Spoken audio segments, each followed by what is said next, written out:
Capítulo 1. Del libro 1. Conversaciones con Dios. En la primavera de 1992. Recuerdo que fue por Pascua. Un fenómeno extraordinario ocurrió en mi vida. Dios empezó a hablar con usted. A través mío. Me explicaré. En aquella época era muy infeliz. Personal, profesional y emocionalmente. Sentía que mi vida era un fracaso a todos los niveles. Dado que, desde hacía años, había adquirido el hábito de escribir mis pensamientos en forma de cartas, que normalmente nunca enviaba, cogí mi fiel cuaderno de papel amarillo tamaño folio, y empecé a volcar mis sentimientos. Esa vez, en lugar de escribir otra carta a otra persona de la que yo imaginaba ser una víctima, pensé que iría directamente a la fuente, directamente al mayor victimizador de todos. Decidí escribir una carta a Dios. Fue una carta rencorosa, apasionada, llena de confusiones, deformaciones y condenas. Y un montón de enojosas preguntas. ¿Por qué mi vida no funcionaba? ¿Qué haría que llegara a funcionar? ¿Por qué no lograba ser feliz en mis relaciones? ¿Siempre iba a escapárseme la experiencia de disponer de suficiente dinero? Finalmente, y sobre todo, ¿qué había hecho yo para merecer una vida de continua lucha como la que tenía? Para mi sorpresa, cuando hube acabado de garabatear toda mi amargura, mis preguntas sin respuesta, y me disponía a dejar la pluma, mi mano se quedó suspendida sobre el papel, como si la sostuviera una fuerza invisible. De repente, la pluma empezó a moverse por sí misma. No sabía en absoluto lo que estaba a punto de escribir, pero parecía que iba a acudir a una idea, de modo que decidí dejarme llevar. Y lo que salió fue: ¿realmente deseas una respuesta a todas esas preguntas, o simplemente te estás desahogando? Parpadeé, y entonces surgió una respuesta en mi mente. La escribí también, las dos cosas. Es verdad que me estoy desahogando, pero, si esas preguntas tienen respuesta, tan cierto es que quiero oírlas como que hay infierno. Muchas cosas son ciertas, como que hay infierno. Pero ¿no sería más agradable que lo fueran, como que hay cielo? Y escribí: ¿qué se supone que significa eso?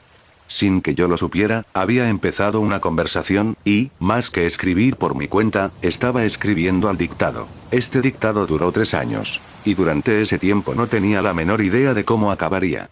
Las respuestas a las preguntas que yo expresaba en el papel no me llegaban hasta que no terminaba de escribir completamente cada pregunta y apartaba mis propios pensamientos. A menudo las respuestas me llegaban más deprisa de lo que podía escribir, entonces tenía que garabatear rápidamente para no quedarme atrás. Cuando me sentía confuso, o desaparecía la sensación de que las palabras me llegaban de otra parte, dejaba la pluma e interrumpía el diálogo hasta que de nuevo me sentía inspirado. Lo siento, es la única palabra que realmente resulta apropiada. Para volver a coger mi cuaderno de papel amarillo tamaño folio y reanudar la transcripción. Esas conversaciones todavía duran en el momento en que estoy escribiendo esto.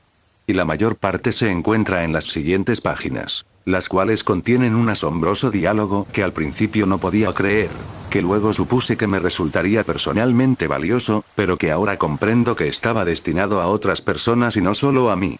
Estaba destinado a usted y a cualquiera que acceda a este material, puesto que mis preguntas son también las suyas. Deseo que intervenga en este diálogo lo antes posible, ya que lo realmente importante no es mi historia, sino la suya.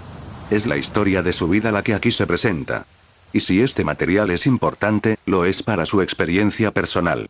De lo contrario no estaría usted aquí, con él en las manos, en este momento. Así pues, vamos a iniciar el diálogo con una pregunta que me había estado formulando durante mucho tiempo. ¿Cómo habla Dios, y a quién?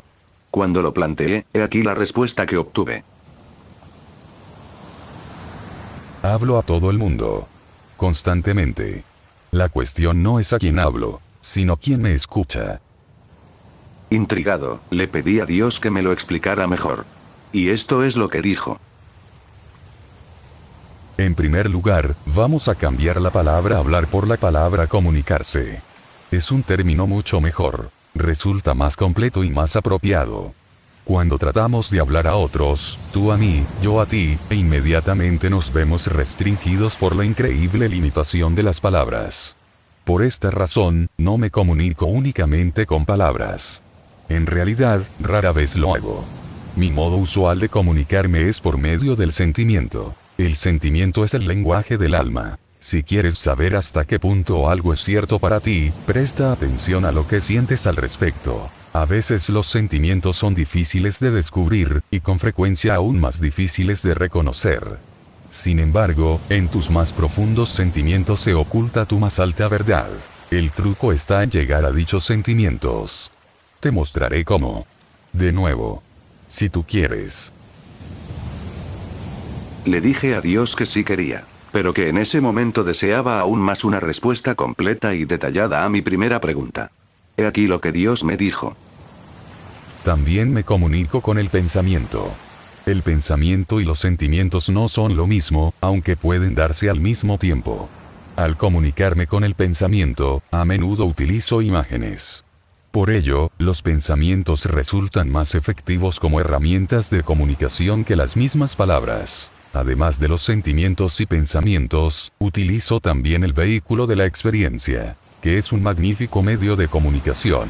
Y finalmente, cuando fallan los sentimientos, los pensamientos y la experiencia, utilizo las palabras. En realidad, las palabras resultan el medio de comunicación menos eficaz. Están más sujetas a interpretaciones equivocadas, y muy a menudo a malentendidos. ¿Y eso por qué? Pues debido a lo que son las palabras. Estas son simplemente expresiones, ruidos que expresan sentimientos, pensamientos y experiencia. Son símbolos, signos, insignias. No son la verdad. No son el objeto real. Las palabras le pueden ayudar a uno a entender algo. La experiencia le permite conocerlo. Sin embargo, hay algunas cosas que uno no puede experimentar. Por eso os he dado otras herramientas de conocimiento. Son los llamados sentimientos. Y también los pensamientos. La suprema ironía del asunto es que vosotros hayáis dado tanta importancia a la palabra de Dios. Y tan poca a la experiencia. En efecto, dais tan poco valor a la experiencia que, cuando vuestra experiencia de Dios difiere de lo que habéis oído sobre Dios, automáticamente desecháis la experiencia y os quedáis con las palabras, cuando debería ser precisamente lo contrario. Vuestra experiencia y vuestros sentimientos sobre algo representan lo que efectiva e intuitivamente sabéis acerca de ello. Las palabras únicamente pueden aspirar a simbolizar lo que sabéis, y a menudo pueden confundir lo que sabéis. Así pues, esas son las herramientas con las que yo me comunico, aunque no sistemáticamente, pues ni todos los sentimientos, ni todos los pensamientos, ni toda la experiencia ni todas las palabras proceden de mí. Muchas palabras han sido pronunciadas por otros en mi nombre. Muchos pensamientos y muchos sentimientos han sido promovidos por causas que no son resultado directo de mi creación. Y muchas experiencias se derivan también de dichas causas. La cuestión consiste en discernir. La dificultad estriba en saber la diferencia entre los mensajes de Dios y los que proceden de otras fuentes. Esta distinción resulta sencilla con la aplicación de una regla básica. Vuestro pensamiento más elevado, vuestra palabra más clara, vuestro sentimiento más grandioso, son siempre míos. Todo lo demás procede de otra fuente. Con ello se facilita la labor de diferenciación, ya que no debería resultar difícil, ni siquiera para el principiante, identificar lo más elevado, lo más claro y lo más grandioso. No obstante, te daré algunas directrices. El pensamiento más elevado es siempre aquel que encierra alegría. Las palabras más claras son aquellas que encierran verdad. El sentimiento más grandioso es el llamado amor. Alegría, verdad, amor. Los tres son intercambiables, y cada uno lleva siempre a los otros. No importa en qué orden se encuentren. Una vez determinado, utilizando estas directrices, qué mensajes son míos y cuáles proceden de otra fuente, lo único que falta es saber si mis mensajes serán tenidos en cuenta. La mayoría de mis mensajes no lo son. Algunos, porque parecen demasiado buenos para ser verdad. Otros, porque parece demasiado difícil seguirlos. Muchos, debido simplemente a que se entienden mal. La mayoría, porque no se reciben. Mi mensajero más potente es la experiencia, e incluso a esta la ignoráis. Especialmente a esta la ignoráis. Vuestro mundo no se hallaría en el estado en que se encuentra si simplemente hubierais escuchado a vuestra experiencia. El resultado de que no escuchéis a vuestra experiencia es que seguís reviviéndola, una y otra vez. puesto que mi propósito no puede verse frustrado, ni mi voluntad ignorada. Tenéis que recibir el mensaje. Antes o después. Sin embargo, no os forzaré. Nunca os coaccionaré. Ya que os he dado el libre albedrío, la facultad de hacer lo que queráis, y nunca jamás os lo quitaré. Así pues, seguiré enviándoos los mismos mensajes una y otra vez, a lo largo de milenios y a cualquier rincón del universo en el que habitéis.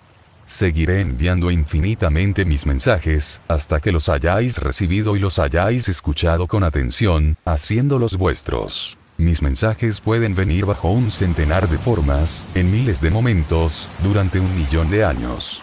No podéis pasarlos por alto si realmente escucháis. No podéis ignorarlos una vez los hayáis oído verdaderamente. De este modo nuestra comunicación empezará en serio.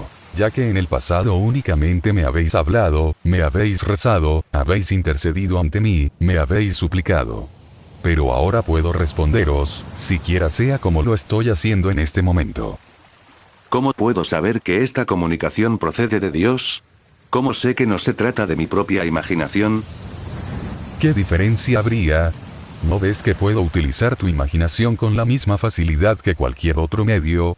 Te traeré los pensamientos, palabras o sentimientos exactamente apropiados. Y en un determinado momento, precisamente cuando me venga bien para mi propósito, utilizaré alguna sentencia, o varias. Sabrás que esas palabras proceden de mí, porque tú, espontáneamente, no has hablado nunca con tanta claridad. Si hubieras hablado ya con claridad de tales asuntos, no te preguntarías acerca de ellos. ¿Con quién se comunica Dios? ¿Se trata de personas especiales? ¿En momentos especiales? Todo el mundo es especial, y todos los momentos son buenos. No hay ninguna persona que sea más especial que otra, ni ningún momento que sea más especial que otro.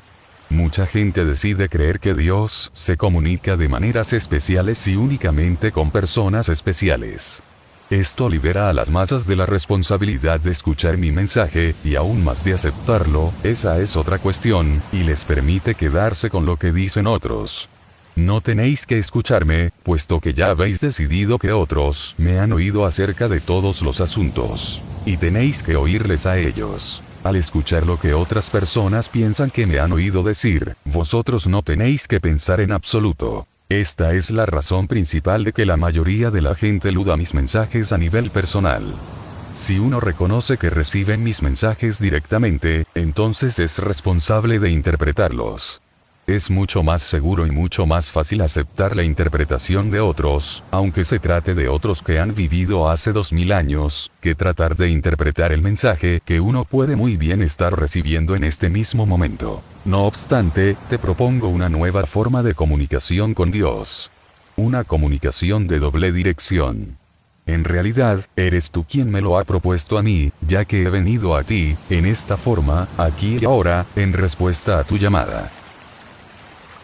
¿Por qué algunas personas, como por ejemplo, Jesucristo, parecen escuchar más lo que tú comunicas que otras? Porque algunas personas están verdaderamente dispuestas a escuchar. Están dispuestas a oír, y están dispuestas a permanecer abiertas a la comunicación, aun cuando lo que oyen parezca espantoso, disparatado, o manifiestamente equivocado. ¿Debemos escuchar a Dios aún en el caso de que lo que diga nos parezca equivocado? Especialmente cuando parece equivocado.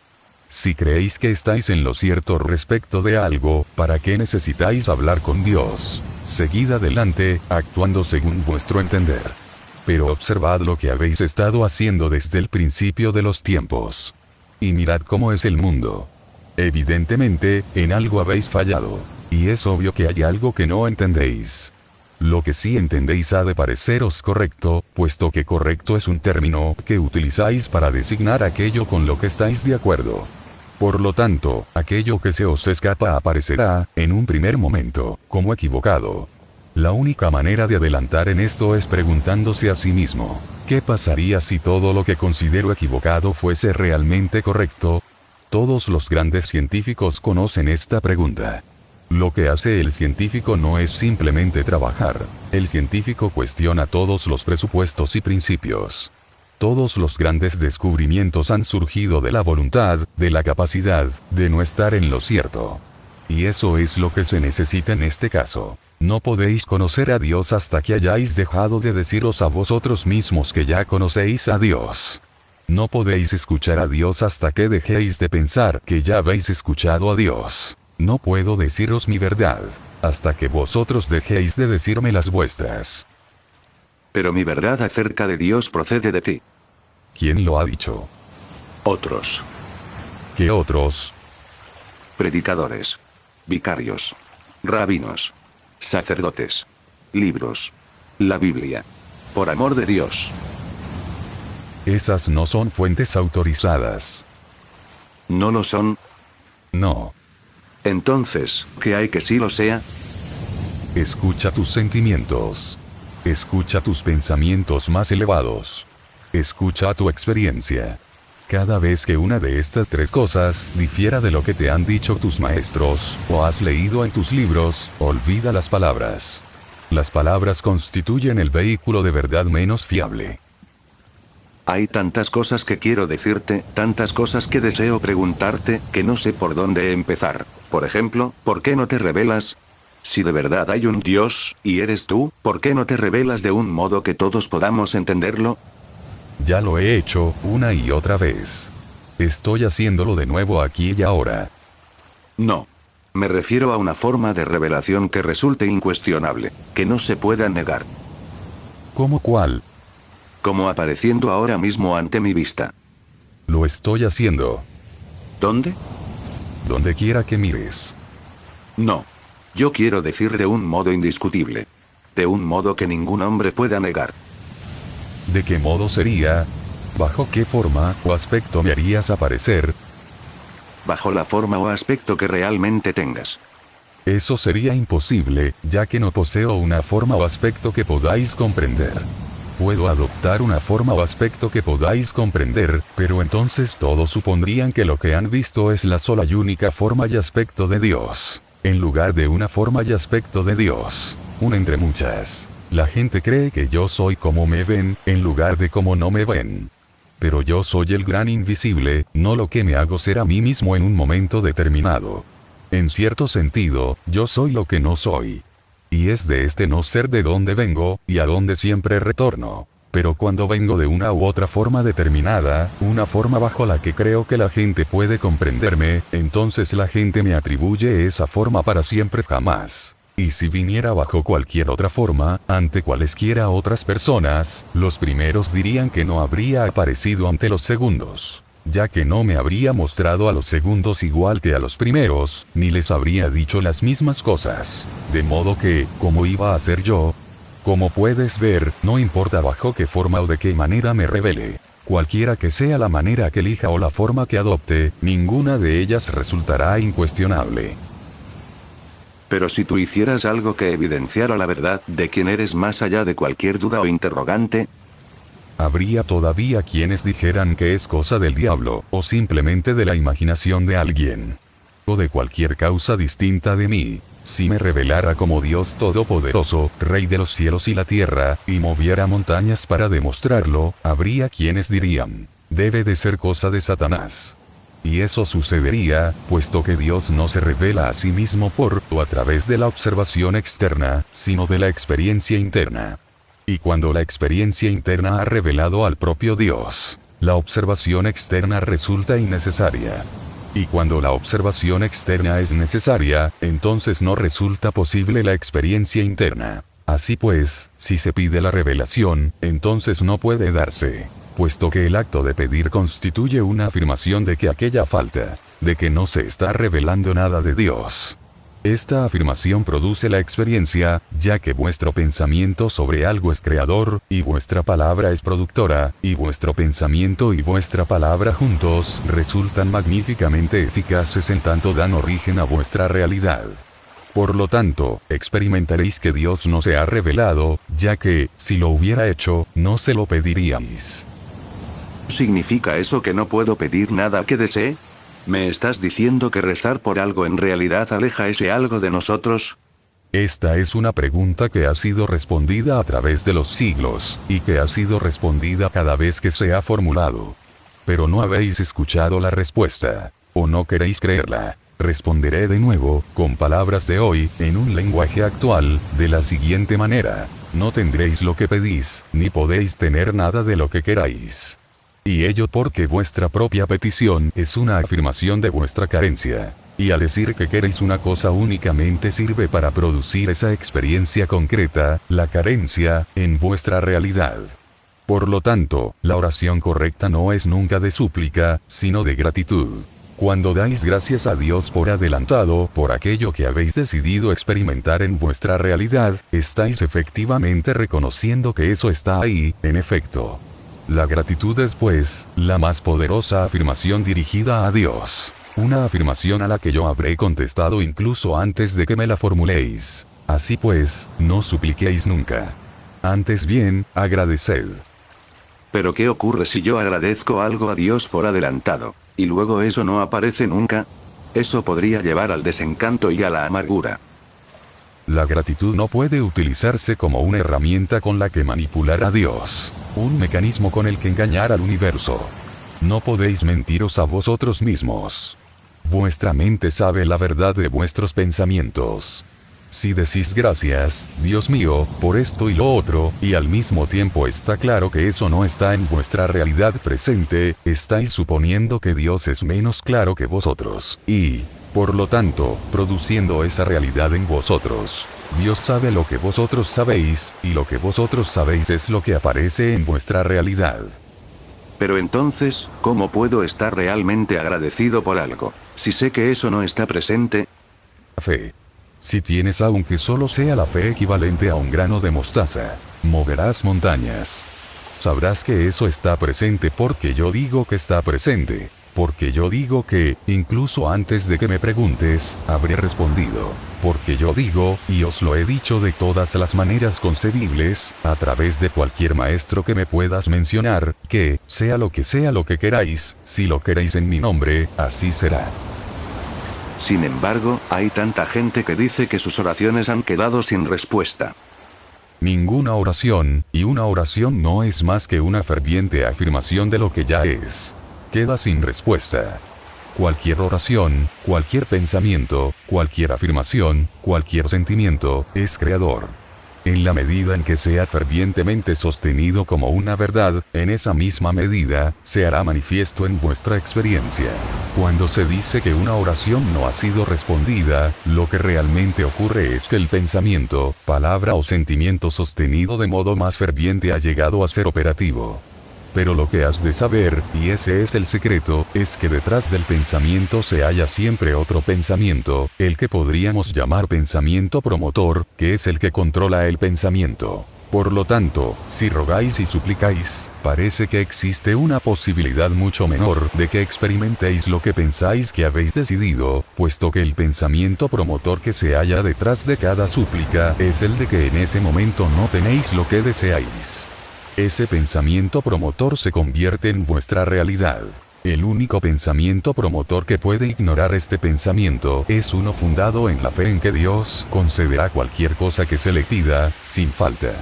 Algunas personas poseen este tipo de fe, pero muy pocas. El proceso de la oración resulta mucho más fácil cuando, en lugar de creer que Dios siempre dirá sí a cada petición, se comprende intuitivamente que la propia petición no es necesaria. Entonces la oración se convierte en una plegaria de acción de gracias. No es en absoluto una petición, sino una afirmación de gratitud por lo que ya es. Cuando dices que una oración es una afirmación de lo que ya es, ¿estás diciendo que Dios no hace nada, que todo lo que ocurre después de una oración es un resultado de la acción de rezar? Si crees que Dios es un ser omnipotente que escucha todas las oraciones, y responde sí a unas, no a otras, y ya veremos al resto, estás equivocado. ¿Por qué regla de 3 decidiría Dios? Si crees que Dios es quien crea y decide todo lo que afecta a vuestra vida, estás equivocado. Dios es el observador, no el creador. Y Dios está dispuesto a ayudaros a vivir vuestra vida, pero no de la manera que supondríais. La función de Dios no es crear, o dejar de crear, las circunstancias o condiciones de vuestra vida. Dios os ha creado a vosotros, a imagen y semejanza suya. Vosotros habéis creado el resto, por medio del poder que Dios os ha dado. Dios creó el proceso de la vida, y la propia vida tal como la conocéis. Pero Dios os dio el libre albedrío para hacer con la vida lo que queráis. En ese sentido, vuestra voluntad respecto a vosotros es la voluntad de Dios respecto a vosotros. Estáis viviendo vuestra vida del modo como la estáis viviendo, y yo no tengo ninguna preferencia al respecto. Esa es la grandiosa ilusión de la que participáis, que Dios se preocupa de un modo u otro por lo que hacéis. ¿Pero por qué? ¿Por qué lo hacemos? Todos los actos humanos están motivados, a su nivel más profundo, por una de estas dos emociones, el temor o el amor. En realidad existen solo dos emociones, solo dos palabras en el lenguaje del alma. Son los extremos opuestos de la gran polaridad que yo creé cuando produje el universo y vuestro mundo, tal como hoy lo conocéis. Estos son los dos aspectos, alfa y omega, que permiten la existencia del sistema que llamáis relatividad. Sin estos dos aspectos, sin estas dos ideas sobre las cosas, no podría existir ninguna otra idea. Todo pensamiento humano, toda acción humana, se basa o bien en el amor, o bien en el temor. No existe ninguna otra motivación humana, y todas las demás ideas no son sino derivadas de estas dos. Son simplemente versiones distintas. Diferentes variaciones del mismo tema. Piensa en ello detenidamente, y verás que es verdad. Eso es lo que he llamado pensamiento promotor. Es tanto un pensamiento de amor como de temor. Este es el pensamiento que se oculta detrás del pensamiento que, a su vez, se oculta detrás del pensamiento. Es el primer pensamiento. Es la fuerza principal. Es la energía primaria que mueve el motor de la experiencia humana. Y he ahí como el comportamiento humano produce una experiencia repetida tras otra. He ahí por qué los humanos aman, luego destruyen, y luego aman de nuevo, siempre con ese movimiento pendular de una emoción a la otra. El amor promueve el temor, que promueve el amor, que promueve el temor. Y la razón se halla en la primera mentira, una mentira que sostenéis como si fuera la verdad sobre Dios, de que no se puede confiar en Dios, de que no se puede contar con el amor de Dios, de que el hecho de que Dios os acepte está condicionado, por tanto, de que el resultado final es dudoso. Entonces, si no podéis contar con que el amor de Dios está siempre ahí, con el amor de quien podéis contar, si Dios se retira, y se aparta cuando vosotros no actuáis correctamente, no lo harán los simples mortales. Y así es como en el momento en que prometéis vuestro más elevado amor, abrís la puerta a vuestro mayor temor. Y ello, porque lo primero que os preocupa después de decir te amo es si vais a escuchar lo mismo. Y si lo escucháis, entonces empezáis inmediatamente a preocuparos por la posibilidad de perder ese amor que acabáis de encontrar. Así, toda acción se convierte en reacción, de defensa ante la pérdida, incluso cuando tratáis de defenderos ante la pérdida de Dios. Pero si supieras quiénes sois, que sois el ser más magnífico, notable y espléndido que Dios ha creado nunca, no habríais de sentir temor nunca, ya que ¿quién puede negar esa maravillosa magnificencia? Ni siquiera Dios podría criticar a un ser así. Pero no sabéis quiénes sois, y pensáis que sois mucho menos. ¿De dónde habéis sacado la idea de que sois cualquier cosa menos magníficos? De las únicas personas cuya palabra aceptaríais plenamente. De vuestra madre y vuestro padre. Estas son las personas que más os aman. ¿Por qué habrían de mentiros? Sin embargo, no os han dicho que sois demasiado tal cosa, y no suficientemente tal otra. No os han recordado que tenéis que pasar desapercibidos. No os han regañado en algunos de vuestros momentos de mayor euforia, y no os han animado a desechar algunas de vuestras ideas más descabelladas. Estos son los mensajes que habéis recibido, y, aunque no satisfacen los criterios, y, por tanto, no son mensajes de Dios, también podían haberlo sido, puesto que proceden, sin duda alguna, de los dioses de vuestro universo. Fueron vuestros padres quienes os enseñaron que el amor está condicionado, habéis sentido esas condiciones muchas veces, y esa es la experiencia que habéis interiorizado en vuestras relaciones amorosas. Es también la experiencia que me aplicáis a mí, y a partir de esta experiencia extraéis vuestras conclusiones sobre mí. En este marco proclamáis vuestra verdad. Dios es un Dios amoroso, decís, pero si quebrantas sus mandamientos, Él te castigará con el destierro perpetuo y la condenación eterna. ¿Acaso no habéis experimentado el destierro de vuestros propios padres? ¿No conocéis el dolor de su condenación? ¿Cómo, entonces, podríais imaginar que iba a ser distinto conmigo? Habéis olvidado que era ser amado sin condiciones. ¿No recordáis la experiencia del amor de Dios? Y así, tratáis de imaginar cómo debe de ser el amor de Dios, basándoos en cómo veis que es el amor del mundo. Habéis proyectado en Dios el papel de padre, y, en consecuencia, habéis salido con un Dios que juzga, y premia o castiga, en base a lo buenos que crea que habéis sido hasta ese momento. Pero esta es una visión simplista de Dios, basada en vuestra mitología. No tiene nada que ver con quién soy yo. Así pues, habiendo creado todo un sistema de pensamiento acerca de Dios basado en la experiencia humana más que en las verdades espirituales, después creasteis toda una realidad en torno al amor. Se trata de una realidad basada en el temor, arraigada en la idea de un Dios terrible y vengativo. Ese pensamiento promotor es erróneo, pero rechazarlo supondría desbaratar toda vuestra teología. Y aunque la nueva teología que podría reemplazarla sería realmente vuestra salvación, no podéis aceptarla, puesto que la idea de un Dios al que no haya que temer, que no va a juzgar, y que no tiene ningún motivo para castigar, resulta sencillamente demasiado magnífica para incluirla, ni siquiera en vuestra más grandiosa noción de quién y qué es Dios. Esta realidad del amor basada en el temor domina vuestra experiencia de aquel. Más aún, en realidad la crea, ya que no solo hace que consideréis que recibís un amor condicionado, sino también que penséis que lo das del mismo modo. E incluso mientras negociáis y establecéis vuestras condiciones, una parte de vosotros sabe que eso no es realmente el amor. Aún así, parecéis incapaces de cambiar la manera de dispensarlo. Os decís a vosotros mismos que habéis aprendido la manera difícil, y que os condenéis si os hacéis de nuevo vulnerables. Pero lo cierto es que deberíais decir que os condenéis si no lo hacéis.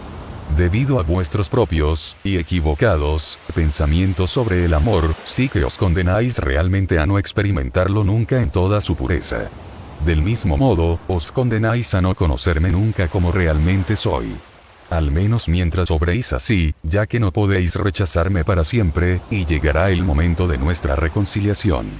Cualquier acción emprendida por los seres humanos se basa en el amor o el temor, y no simplemente las que afectan a las relaciones. Las decisiones relativas a los negocios, la industria, la política, la religión, la educación de vuestros jóvenes, la política social de vuestras naciones, los objetos económicos de vuestra sociedad, las decisiones que implican guerra, paz, ataque, defensa, agresión, sometimiento, las determinaciones de codiciar o regalar, de ahorrar o compartir, de unir o dividir. Cualquier decisión libre que toméis se deriva de uno de los dos únicos pensamientos posibles que existen. Un pensamiento de amor, o un pensamiento de temor. El temor es la energía que contrae, cierra, capta, huye, oculta, acumula y daña. El amor es la energía que expande, abre, emite, permanece, revela, comparte y sana. El temor cubre nuestros cuerpos de ropa. El amor nos permite permanecer desnudos. El temor se aferra a todo lo que tenemos. El amor lo regala. El amor prohíbe. El amor quiere. El temor agarra. El amor deja ir. El temor duele. El amor alivia. El temor ataca. El amor repara. Cualquier pensamiento, palabra o acto humano se basa en una emoción o la otra. No tenéis más elección al respecto, puesto que no existe nada más entre que elegir. Pero tenéis libre albedrío respecto a cuál de las dos escoger. Haces que parezca muy fácil, y, sin embargo, en el momento de la decisión el temor vence mucho más a menudo. ¿Por qué? Habéis aprendido a vivir en el temor. Se os ha hablado de la supervivencia de los más capacitados, y de la victoria de los más fuertes y el éxito de los más inteligentes. Pero se os ha dicho muy poco sobre la gloria de quienes más aman. De este modo, os esforzáis por ser los más capacitados, los más fuertes, los más inteligentes, de una u otra manera, y si en una situación determinada, percibís que vosotros lo sois menos. Tenéis miedo de perder, puesto que se os ha dicho que ser menos significa perder. Así, evidentemente, elegís la acción promovida por el temor, porque eso es lo que os han enseñado. Pero yo os enseño esto. Cuando escojáis la acción promovida por el amor, entonces haréis algo más que tener éxito. Entonces experimentaréis plenamente la gloria de quienes realmente sois, y quienes podéis ser. Para hacer esto, debéis dejar de lado las enseñanzas de vuestros bien intencionados, aunque mal informados profesores mundanos, y escuchar las enseñanzas de aquellos cuya sabiduría proviene de otra fuente. Hay muchos de estos profesores entre vosotros, como siempre los ha habido, ya que nunca he querido privaros de aquellos que os mostraran, os enseñaran, os guiaran y os recordaran esas verdades. No obstante, el mayor recordatorio no se halla fuera de vosotros, sino que es vuestra propia voz interior. Esta es la primera herramienta que utilizo, puesto que es la más accesible. La voz interior es la voz más fuerte con la que hablo, puesto que es la más cercana a vosotros. Es la voz que os dice si todo lo demás es verdadero o falso, correcto o equivocado, bueno o malo, según vuestra definición. Es el radar que señala el rumbo, dirige el barco y guía el viaje, si dejáis que lo haga. Es la voz que te dice ahora mismo si las propias palabras que estás leyendo son palabras de amor o palabras de temor. Con este patrón puedes determinar si son palabras que hay que tener en cuenta, o palabras que hay que ignorar. Dices que, si yo elijo siempre la acción impulsada por el amor, entonces experimentaré plenamente la gloria de quién soy y quién puedo ser. ¿Quieres explicármelo con más detalle, por favor? Existe únicamente un propósito para toda la vida, y es, para vosotros y para todo lo que vive, experimentar la gloria más plena. Todo lo que decís, hacéis o pensáis está subordinado a esta función. Vuestra alma no tiene que hacer nada más que eso, y no quiere hacer nada más que eso. Lo maravilloso de este propósito es que nunca termina. Un fin es una limitación, y el propósito de Dios carece de este límite. Debe llegar un momento en el que os experimentéis a vosotros mismos en vuestra gloria más plena, y en ese instante imaginaréis una gloria aún mayor. Cuanto más seáis, más llegaréis a ser, y cuanto más lleguéis a ser, más podréis ser todavía. El secreto más profundo es que la vida no es un proceso de descubrimiento, sino un proceso de creación. No os descubrís a vosotros mismos, sino que os creáis a vosotros mismos de nuevo. Tratáis, por lo tanto, no de averiguar quiénes sois, sino de determinar quiénes queréis ser.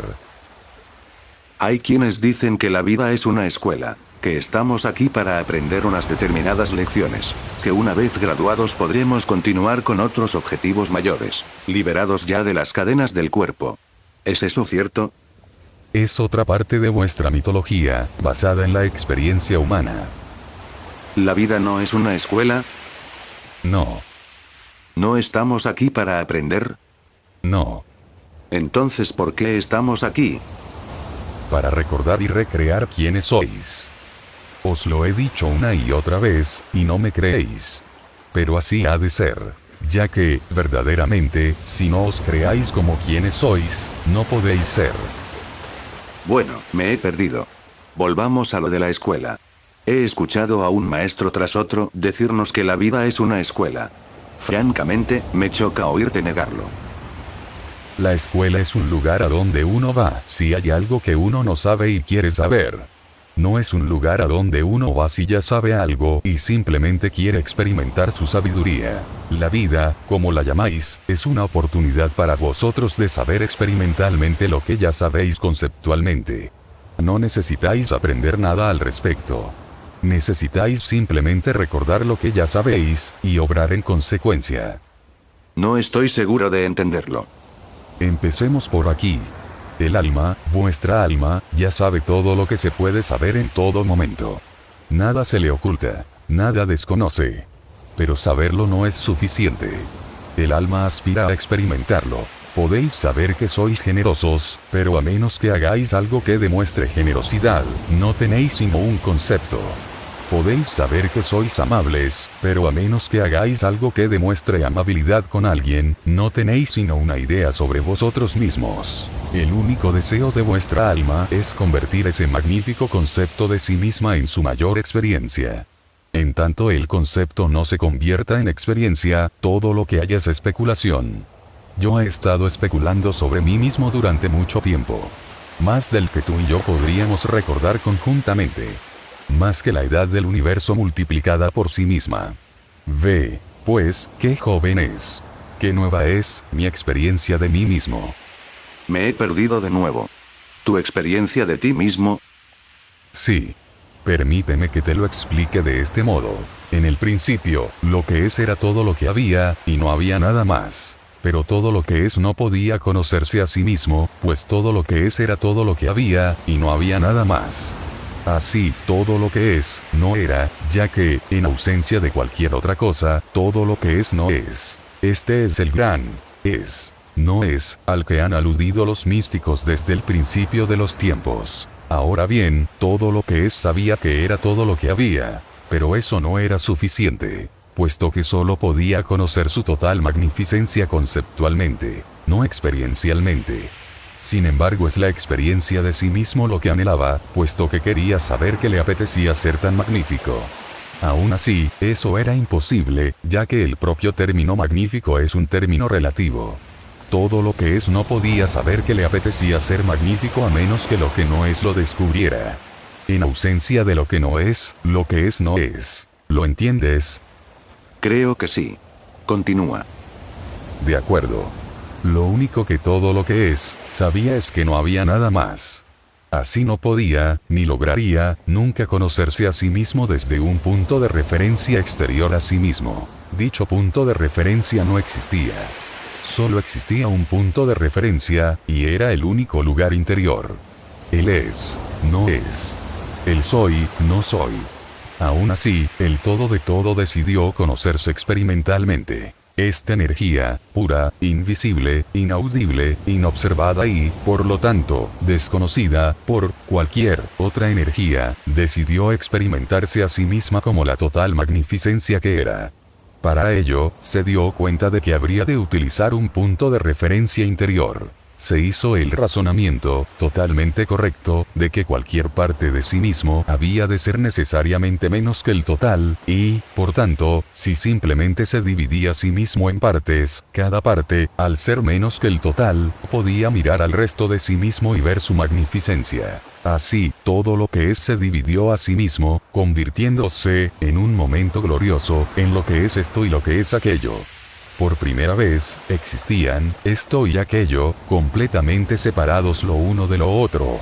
Y aún así, existían simultáneamente, tal como sucedía con todo lo que no era ninguno de los dos. Así de repente existían tres elementos: lo que está aquí, lo que está allí, y lo que no está ni aquí ni allí, pero que debe existir para que aquí y allí existan. Es la nada lo que sostiene al todo. Es el no espacio el que sostiene al espacio. Es el todo el que sostiene a las partes. ¿Lo entiendes? ¿Me sigues? Creo que sí, realmente. Lo creas o no, lo has ilustrado de una forma tan clara que creo que verdaderamente lo entiendo. Voy a ir más lejos. Esa nada que sostiene al todo es lo que algunas personas llaman Dios. Pero eso tampoco resulta acertado, puesto que sugiere que existe algo que Dios no es, a saber, todo lo que no es nada.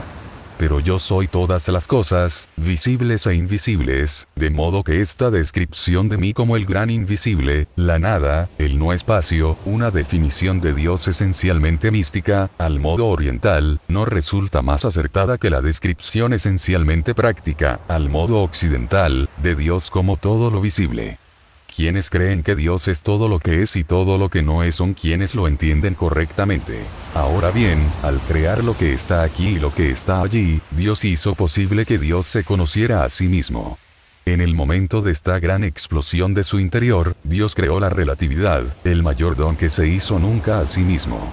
De este modo, la relación es el mayor don que Dios os hizo nunca. Pero discutiremos este aspecto más adelante. Así pues, a partir de la nada surgió el todo.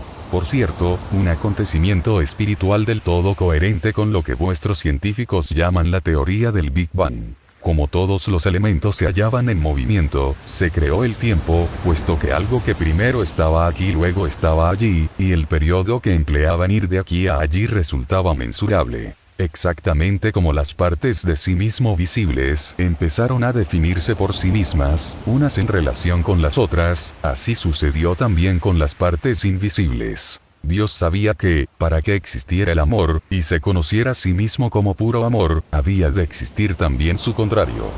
Así, Dios creó voluntariamente la gran polaridad, el opuesto absoluto del amor, todo lo que el amor no es, que ahora llamamos temor.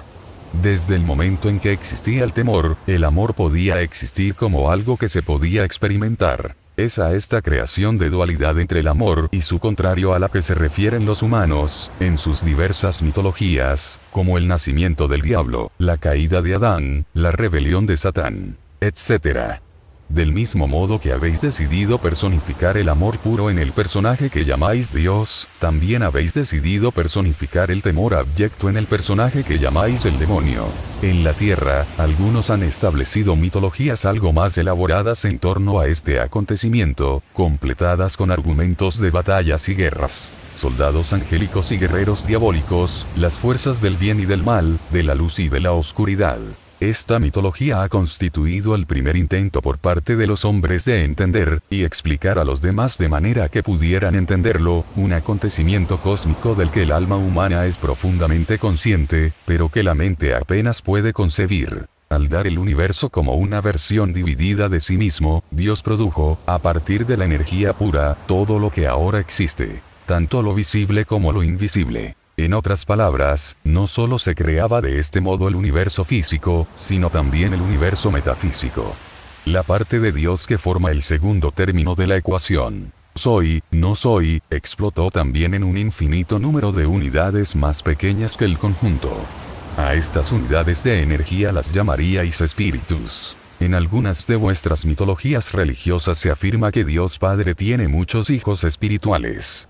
Este paralelismo con la experiencia humana de la vida que se multiplica parece ser el único modo de que las masas puedan captar en realidad la idea de la súbita aparición, la súbita existencia, de innumerables espíritus, comprendiendo la totalidad de mí, son, en un sentido cósmico, mi descendencia. Mi divino propósito al dividirme era crear suficientes partes de mí como para poder conocerme a mí mismo experimentalmente. Solo hay una manera en que el creador puede conocerse experiencialmente en cuanto creador, y es creando. Así, di a cada una de las innumerables partes de mí, a todos mis hijos espirituales, el mismo poder de crear que yo poseo en su totalidad. A eso es a lo que se refiere vuestra religión cuando afirma que fuisteis creados a imagen y semejanza de Dios. Esto no significa, como han dicho algunos, que nuestros cuerpos físicos sean iguales, aunque Dios puede adoptar cualquier forma física que quiera para un determinado propósito. Significa que nuestra esencia es la misma. Estamos hechos de la misma sustancia. Somos la misma sustancia, con las mismas propiedades y capacidades, incluyendo la capacidad de crear realidad física de un soplo.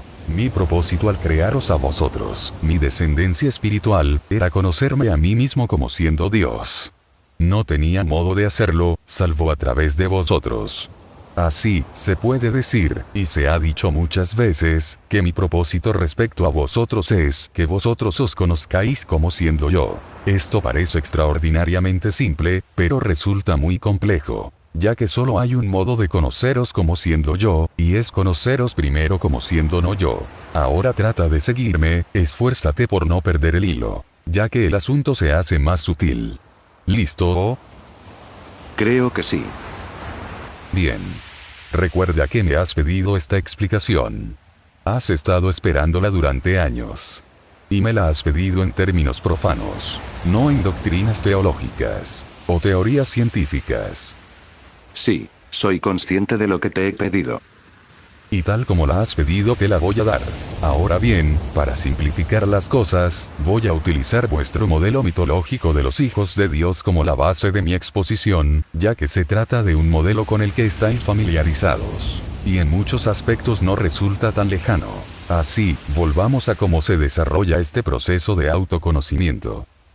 Solo había un modo de que yo motivara a todos mis hijos espirituales a conocerse a sí mismos como partes de mí, y era simplemente diciéndoselo. Y eso hice. Pero, como puedes ver, no era suficiente para el espíritu conocerse simplemente como siendo Dios, o parte de Dios, o hijo de Dios, o heredero del reino, o cualquier mitología que quieras utilizar. Como ya he explicado, conocer algo y experimentarlo son dos cosas distintas. El espíritu anhelaba conocerse experiencialmente, como yo hice. La conciencia conceptual no era suficiente para vosotros. Así, ideé un plan. Es la idea más extraordinaria de todo el universo. Y también la colaboración más espectacular. Digo colaboración porque todos vosotros estáis en esto conmigo. Con este plan, vosotros, en cuanto espíritu puro, entraríais en el universo físico recién creado. Y ello porque lo físico es la única manera de conocer experiencialmente lo que se conoce conceptualmente. Esta es, en efecto, la razón por la que he creado el cosmos físico para empezar, así como el sistema de relatividad que lo gobierna, y toda la creación. Una vez en el universo físico, vosotros, mis hijos espirituales, podéis experimentar lo que sabéis de vosotros mismos. Pero primero habéis de pasar por conocer lo contrario. Para explicarlo de una manera sencilla, no podéis conoceros a vosotros mismos en vuestra grandeza a menos que, y hasta que, seáis conscientes de vuestra pequeñez. No podéis experimentar lo que vosotros llamáis importante a menos que también paséis por conocer lo insignificante.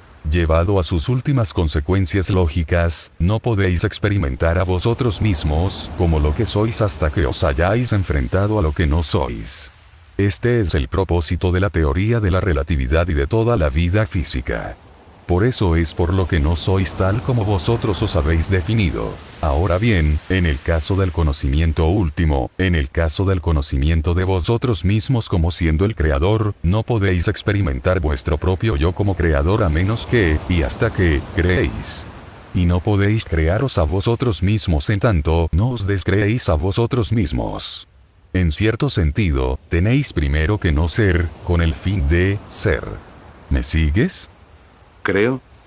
Quédate con esa idea. Por supuesto, no hay ninguna manera de que no seáis quienes sois y lo que sois. Simplemente lo sois, espíritu, puro, creador, siempre lo habéis sido y siempre lo seréis. Así pues, hicisteis lo mejor que podíais hacer. Procurasteis olvidar quiénes sois realmente. Una vez entrados en el universo físico, renunciasteis a vuestro recuerdo de vosotros mismos. Eso os permite decidir ser quienes sois, en lugar de encontraros simplemente siéndolo, por así decir. Es en el acto de decidir ser, y no en estar siendo simplemente lo que sois, una parte de Dios, en el que os experimentáis a vosotros mismos como siendo con tal decisión, que es lo que, por definición, es Dios. Sin embargo, ¿cómo podéis decidir respecto a algo sobre lo que no hay ninguna decisión? No podéis no ser mi descendencia por mucho que os empeñéis. Pero sí podéis olvidarlo. Vosotros sois, siempre habéis sido y siempre seréis, una parte divina del todo divino, un miembro del cuerpo.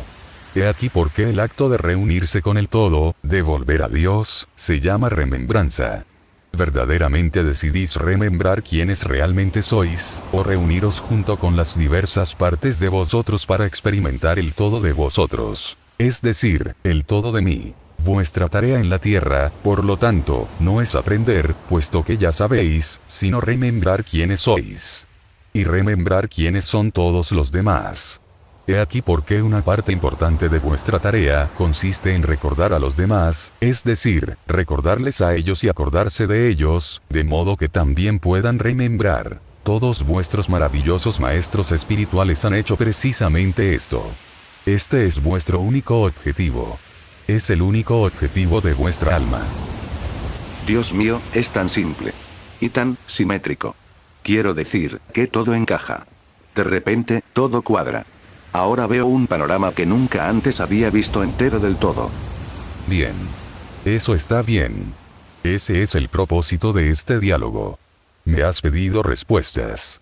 Y te he prometido que te las daría. Harás un libro con este diálogo, y harás que mis palabras resulten accesibles a muchas personas. Esto forma parte de tu trabajo. Ahora bien, tú tienes más preguntas que formular acerca de la vida.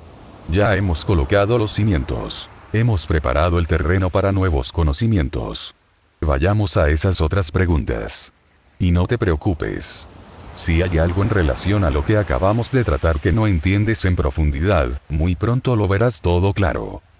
Hay tanto que quiero preguntarte. Hay tantas preguntas. Supongo que puedo empezar por las más importantes, las más obvias. Por ejemplo, ¿por qué el mundo es tal como es? De todas las preguntas que el hombre le ha hecho a Dios, esta es la más frecuente. Desde el principio de los tiempos el hombre se ha formulado esta pregunta. Desde el primer momento habéis querido saberlo. ¿Por qué tiene que ser así? Normalmente, el planteamiento clásico de la cuestión es más o menos este. Si Dios es infinitamente perfecto y nos ama infinitamente, ¿por qué crear el hambre y la peste, la guerra y la enfermedad, los terremotos, los tornados, los huracanes y todo tipo de desastres naturales? ¿Por qué los estados de profunda frustración personal y las calamidades mundiales? La respuesta a esta pregunta reside en el más profundo misterio del universo y el más alto sentido de la vida. Yo no manifiesto mi bondad si solo creo lo que llamáis perfección en torno a vosotros. Yo no demuestro mi amor si no permito que vosotros demostréis el vuestro. Como ya he explicado, no se puede demostrar amor en tanto no se haya demostrado no amor. Una cosa no puede existir sin su contraria, excepto en el mundo de lo absoluto. Sin embargo, la esfera del absoluto no era suficiente ni para vosotros ni para mí.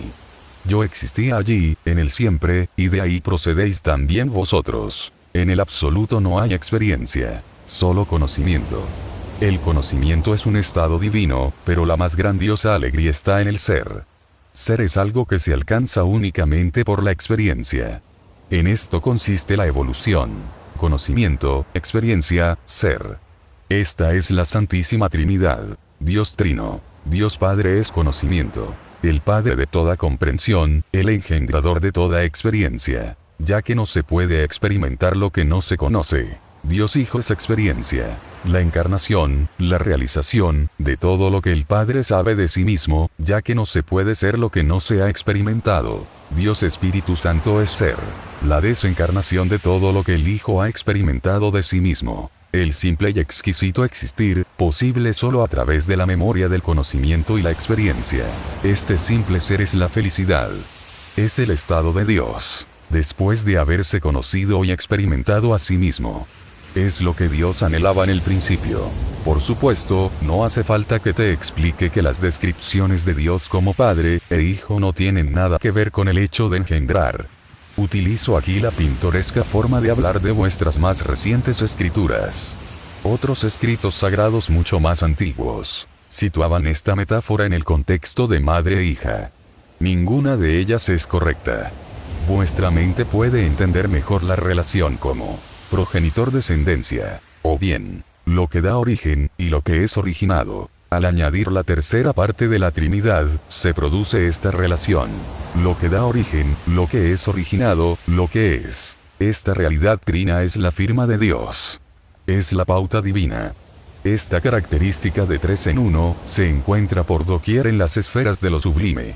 No se puede escapar a ella en las cuestiones que tratan del tiempo y el espacio, Dios y la conciencia, o cualquier relación sutil. Por otra parte, no se puede hallar esta verdad trina en ninguna de las relaciones ordinarias de la vida. La verdad trina es reconocida en las relaciones sutiles de la vida por todo aquel que se ocupe de tales relaciones. Algunos de vuestros teóricos de la religión han descrito la verdad trina como Padre, Hijo y Espíritu Santo. Algunos de vuestros psiquiatras utilizan los conceptos de superconsciente, consciente y subconsciente. Algunos de vuestros espiritualistas hablan de mente, cuerpo y espíritu. Algunos de vuestros científicos aluden a energía, materia y éter. Algunos de vuestros filósofos dicen que una cosa no es verdadera hasta que lo es de pensamiento, palabra y obra. Cuando habláis del tiempo, os referís solo a 3 tiempos: pasado, presente y futuro. Del mismo modo, vuestra percepción se compone de 3 momentos: antes, ahora y después. En términos de relaciones espaciales, tanto si consideráis distintos puntos en el universo como si en vuestra propia habitación, reconocéis 3 aspectos: aquí, allí y el espacio intermedio entre ambos. En cuanto a las relaciones ordinarias, no reconocéis ningún intermedio. Y ello porque las relaciones ordinarias son siempre diadas, mientras que las relaciones de ámbito superior son invariablemente tríadas. Así tenéis derecha, izquierda, arriba, abajo. grande pequeño, rápido lento, caliente frío, y la mayor díada jamás creada, macho hembra. En tales díadas no existen intermedios. Cualquier cosa es, o una cosa o la otra, o una versión mayor o menor en relación con una de esas polaridades. En el ámbito de las relaciones ordinarias, no puede existir nada conceptualizado sin que exista la conceptualización de su contrario. La mayor parte de vuestra experiencia cotidiana se basa en esta realidad. En el ámbito de las relaciones sublimes nada de lo que existe tiene su contrario.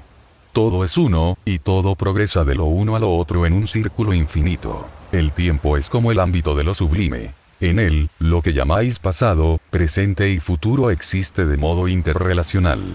Es decir, no hay contrarios, sino más bien partes del mismo todo, progresiones de la misma idea, ciclos de la misma energía, aspectos de la misma verdad inmutable. Si, a partir de aquí, llegas a la conclusión de que el pasado, el presente y el futuro existen al mismo tiempo, estarás en lo cierto. Sin embargo, no es este el momento de tratar de esto. Nos ocuparemos de ello con mucho más detalle cuando exploremos plenamente el concepto de tiempo, lo que haremos más tarde. El mundo es tal como es porque no podría ser de ninguna otra manera y seguir existiendo en la esfera ordinaria de lo físico. Los terremotos y los huracanes, las inundaciones y los tornados, y todos los acontecimientos que llamáis desastres naturales, no son sino movimientos de los elementos de una polaridad a la otra. El ciclo, nacimiento-muerte, forma también parte de este movimiento. Estos son los ritmos de la vida, y en la realidad ordinaria todo está sujeto a ellos, puesto que la propia vida es un ritmo. Es una onda, una vibración, una pulsación del mismo corazón de todo lo que es. El malestar y la enfermedad son los contrarios de la salud y el bienestar, y se manifiestan en vuestra realidad a petición vuestra. No podéis caer enfermos si, a un determinado nivel, no lo provocáis vosotros mismos. Y frustración personal son respuestas que habéis elegido, y las calamidades mundiales son el resultado de la conciencia mundial. Tu pregunta implica que yo decido tales acontecimientos, que ocurrirían por mi voluntad y mi deseo. Pero yo no provoco estas cosas. Simplemente os observo a vosotros hacerlo. Y no hago nada para detenerlas, porque obrar así sería coartar vuestra voluntad. Además, ello os privaría de la experiencia de Dios, que es la experiencia que vosotros y yo hemos elegido juntos. No condenes, pues, todo aquello que llamaríais malo en el mundo. En lugar de ello, pregúntate qué es lo que consideras malo y, en su caso, qué puedes hacer para cambiarlo. Investiga en ello, preguntándote, ¿qué parte de mí mismo quiero experimentar ahora en esta calamidad? ¿Qué aspecto del ser decido que surja a partir de ahora? Y ello, porque todo lo vivo existe como una herramienta de vuestra propia creación, y todos sus acontecimientos se presentan simplemente como oportunidades para que decidáis, y seáis, quienes sois. Esto es así para cualquier alma. No sois, por tanto, víctimas en el universo, sino únicamente creadores. Todos los maestros que han caminado por este planeta lo han sabido. Y ello porque, no importa qué maestro se mencione, ninguno se veía a sí mismo como víctima, aunque muchos fueron realmente crucificados. Cada alma es un maestro, aunque algunas no recuerden sus orígenes o su herencia. Cada uno crea, en cada momento, la situación y circunstancias apropiadas para su objetivo más elevado y su proceso de recuerdo más rápido. No juzgues, pues, el camino kármico que recorre otra persona. No envidies su éxito, no compadezcas su fracaso, puesto que no sabes qué es éxito y qué fracaso en los cálculos del alma. No llames a algo calamidad, ni feliz acontecimiento, hasta que decidas, o compruebes, cómo es utilizado. Ya que, es una calamidad la muerte de uno, si con ello salva las vidas de miles. Y es una vida un feliz acontecimiento cuando ésta solo ha provocado dolor. Sin embargo, aunque no juzgues, mantén siempre tu propio criterio, y deja que los demás sigan el suyo. Esto no significa que debas ignorar una petición de ayuda, ni la tendencia de tu alma a procurar cambiar una circunstancia o condición determinada. Significa que has de evitar las etiquetas y los juicios hagas lo que hagas. Para cada circunstancia hay un don, y en cada experiencia se oculta un tesoro. Había una vez un alma que sabía que ella era la luz. Era un alma nueva, y, por lo tanto, ansiosa por experimentar. Soy la luz, decía. Soy la luz, pero todo lo que supiera al respecto y todo lo que dijera al respecto no podían sustituir a la experiencia. Y en la esfera de la que surgió esta alma no había sino la luz.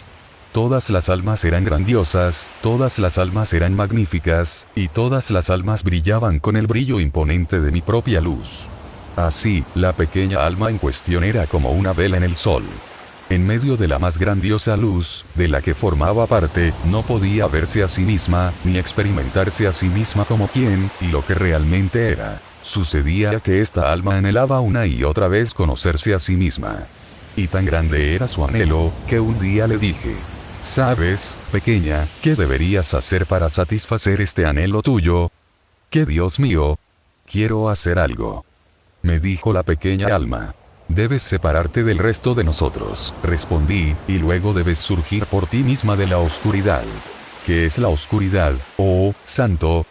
Preguntó la pequeña alma. Lo que tú no eres, le respondí, y el alma lo entendió. Y eso hizo el alma, apartándose del todo, e incluso yendo hacia otra esfera. En esta esfera el alma tenía la facultad de incorporar a su experiencia todo género de oscuridad. Y así lo hizo. Pero en medio de toda aquella oscuridad, gritó: Padre, Padre, ¿por qué me has abandonado? Igual que vosotros en vuestros momentos más negros. Pero yo nunca os he abandonado, sino que estoy siempre a vuestra disposición, dispuesto a recordaros quiénes sois realmente. Dispuesto, siempre dispuesto, a recibiros en casa. Así pues, sé la luz en la oscuridad, y no la maldigas. Y no olvides quién eres mientras dura tu rodeo por el camino de lo que no eres. Pero alaba la creación, aunque trates de cambiarla. Y sabe que lo que hagas en los momentos de más dura prueba puede ser tu mayor triunfo, ya que la experiencia que creas es una afirmación de quién eres, y de quién quieres ser. Te he explicado esta historia, la parábola de la pequeña alma y el sol, a fin de que puedas entender mejor por qué el mundo es como es, y cómo puede cambiar en un instante en el momento en que cada uno recuerde la divina verdad de su más alta realidad. Ahora bien, hay quienes dicen que la vida es una escuela, y que todo lo que uno observa y experimenta en su vida es para que aprenda. Ya he hablado de ello antes. Pero nuevamente digo, no habéis venido a esta vida a aprender nada. Solo tenéis que manifestar lo que ya sabéis. Al manifestarlo, lo realizaréis y os crearéis a vosotros mismos de nuevo, a través de vuestra experiencia. Así pues, justificad la vida y dotadla de objetivo. Hacedla sagrada.